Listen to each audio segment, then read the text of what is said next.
from WTI, and I bet you're wondering, is this peel and stick tile really all it's cracked up to be? And I'm going to give you some reasons why it definitely is. First off, the stone composite tile from Avant Decor has the best adhesive. I couldn't believe it. Now, it is peel and stick, so you obviously peel the backing off and then you can put it on whatever surface that's been prepared.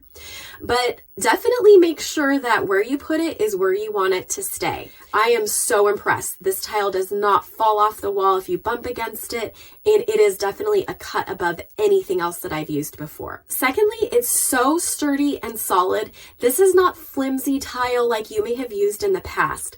This is the real deal. I found the best way to cut it was to score it using a razor blade, and then you can simply break it. If there's any kind of edges on it, I just use the razor blade to very gently shave those off, and it looks so good. We are full-time RVers and we're in a fifth wheel. Walls in RVs are wonky and rarely line up, so I just did the best that I could to line it up either to the wall or to the ceiling to make it level. We did find that this was easy to drill through so that we could put anchors and hang things like mirrors. You don't need to grout these tiles. They meet up really tightly. Just take your time to place them and make sure that you have the right space between so that they can be tight. I also love that Avant Decor has such a beautiful variety of colors to choose from. We got a few sample pieces to go with the main color, which was cotton.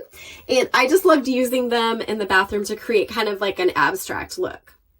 Avant Decor has top-of-the-line stone composite tiles. They look beautiful, they're sturdy, they do exactly what they say they're gonna do. I'm beyond pleased with them and I highly recommend them. And that's my point of view.